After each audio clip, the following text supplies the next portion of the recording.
Hi mo life, another video, another share guys, another POV. So, dito pag-uusapan natin itong ginawa ni Kuya Bricks para kay Kanata Girl. Isa ako sa mga gandang-ganda kay Kanata. Very innocent and tahimik lang siya. And hindi siya masyadong napapansin or hindi siya masyadong pinapansin actually ng mga housemates ano. And tama naman si Kuya Bricks sa sinabi niya dito na she did her best pero parang hindi talaga siya napapansin ng mga housemates.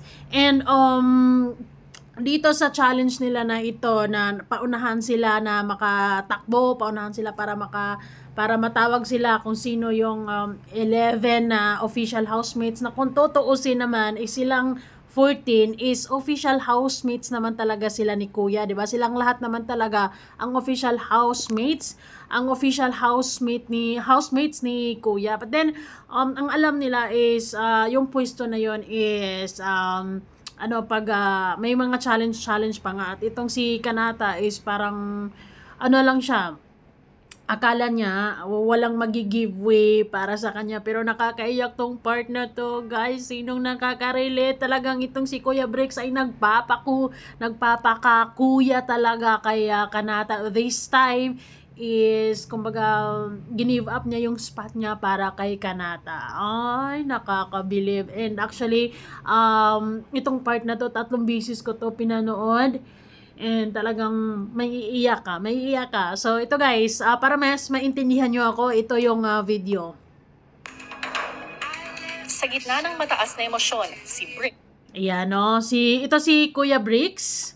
Ayun, actually itong si Kanata, ito yung si Bricks ang pinakamatanda sa kanilang lahat, and si Kanata naman ang pinakabata sa loob ng bahay ni Kuya ngayon. And yes, isa sa mga gustong-gusto ko kay Kanata is masipag siya sa loob ng bahay ni Kuya, 'di ba?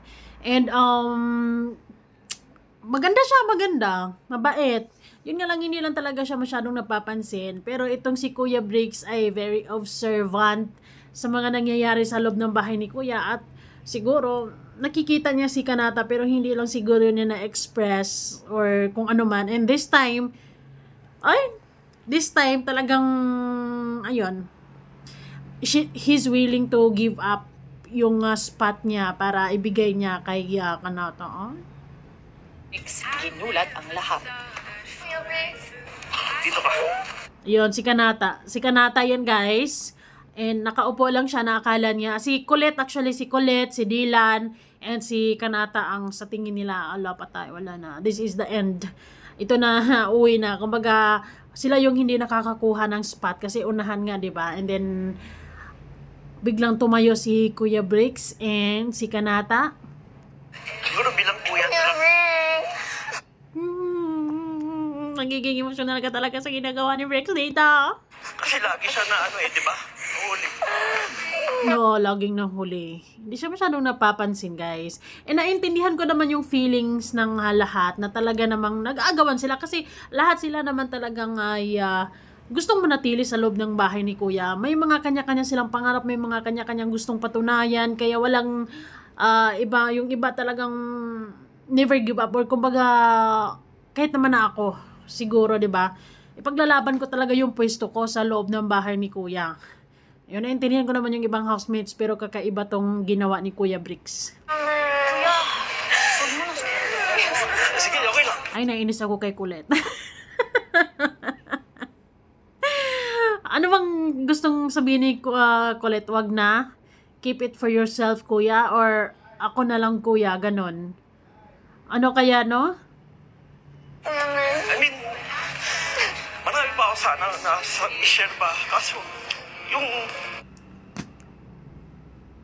Akala ni Kanata walang may gusto sa kanya, pero si Kuya Bricks pala is very observant lang. Kumbaga, hindi naman niya to ma-express or hindi naman niya to masasabi kung hindi siya nag-observe ng mga sa mga kasama niya sa loob ng bahay ni Kuya, 'di ba? puso ko. Sa bata ba? Knowing ako, pinakamatanda siya. Pinakabata. Siya yung laging huli ba? Ang ganda niya, guys. Maraming beses niya na pinapatunayan sa Oh, di ba? Look at the face, look at the ang ganda-ganda. Gandang-ganda ako sa kanya. Isa sa mga maganda to na housemate. Maganda si Therese. Therese? Maganda di, pero mas maganda, mas nagagandahan ako nito. Hindi lang to siya masyadong napapansin kasi tahimik lang siya, pero masipag siya sa loob ng bahay ni Kuya.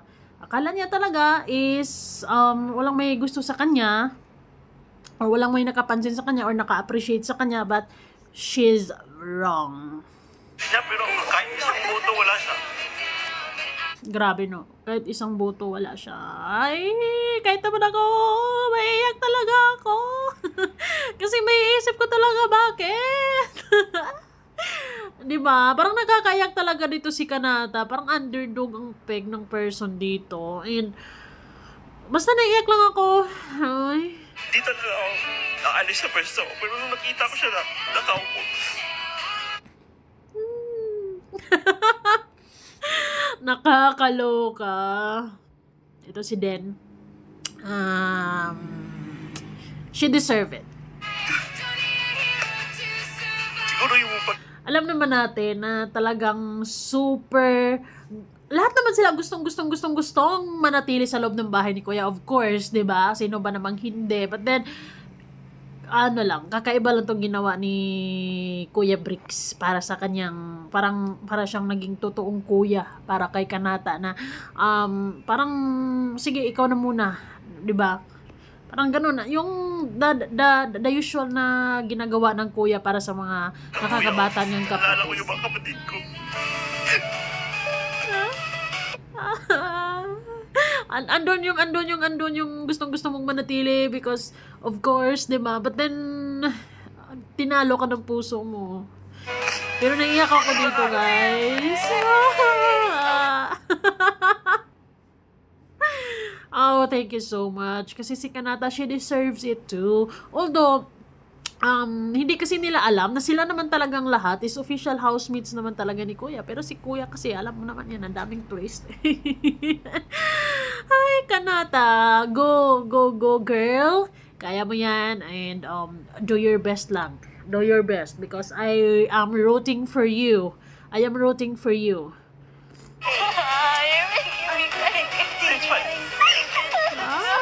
Hindi niya matanggap, guys. Kasi parang asakit naman talaga na parang hindi ka nag-i-exist sa mga kasama mo. Parang I can feel it.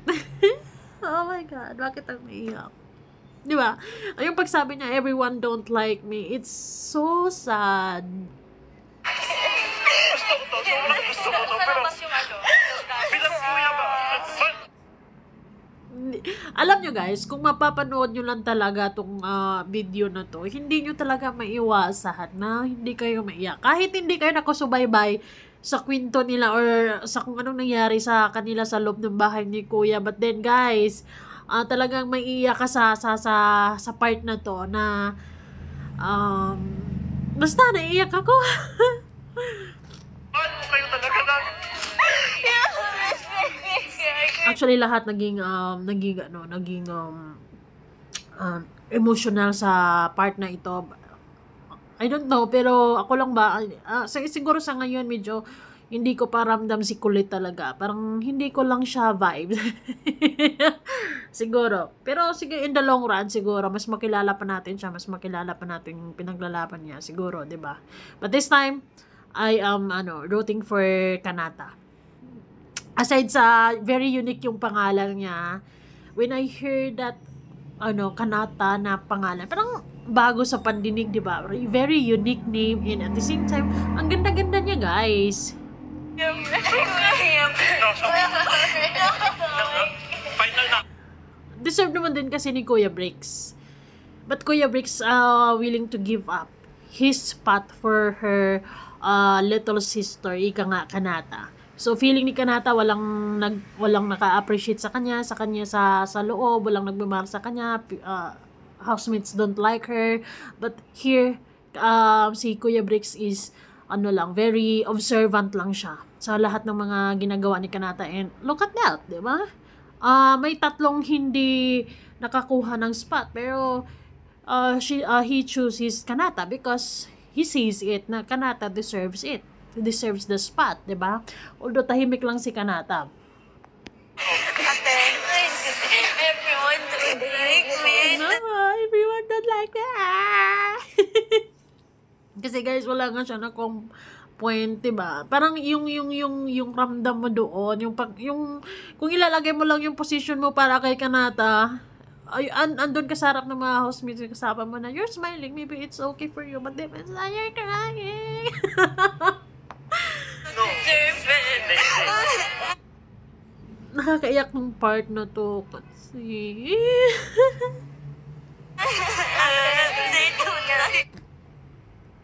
wala, naiyak lang talaga ako for Kanata. You go girl, you can do it. Hindi kasi hindi naman si Kulit kasi iba yung kapag panoorin mo si Kulit, parang iba yung mararamdaman mo sa kanya. While itong si Kanata, iba din yung mararamdaman mo sa kanya. Parang may ganong vibe sila.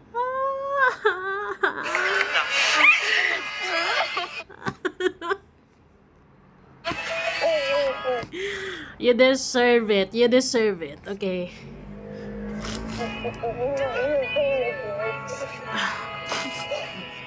Grabe guys. Grabe.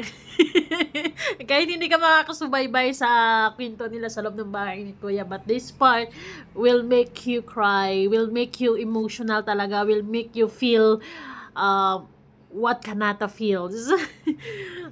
Talagang mararamdaman mo siya.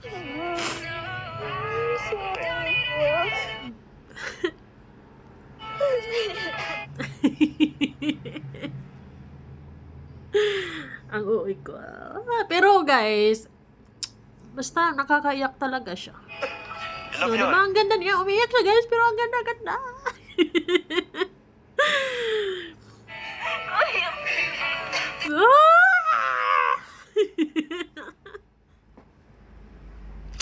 Pero anyways, congratulations sa inyong lahat because it was just a challenge, diba? Lahat naman kayo talaga is official housemates ni Kuya Anta.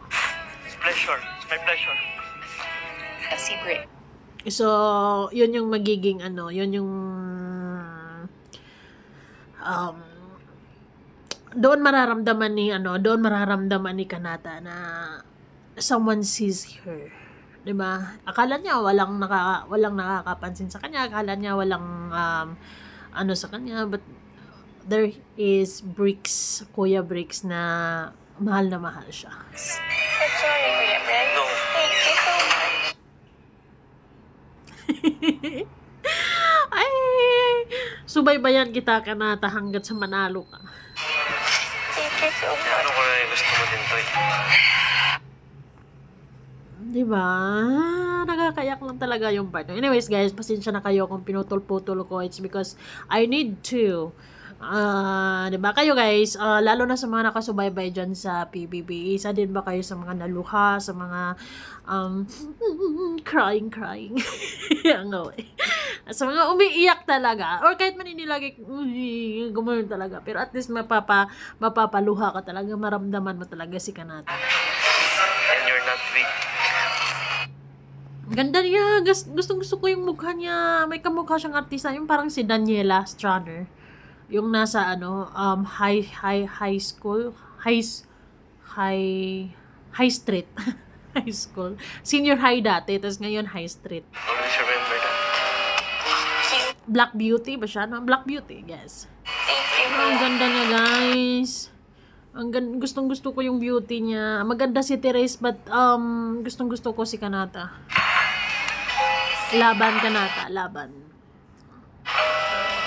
Oh.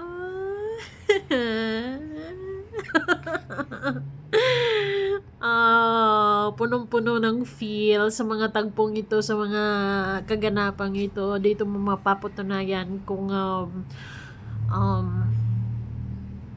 gaano maging ang swerte-swerte ng mga nakakabatang kapatid kay Kuya Bricks, because dito natin mafe-feel na he's willing to give up. Na yung tipong isusubo na sana niya, pero kaya willing pa niyang iluwa para sa mga kapatid niya.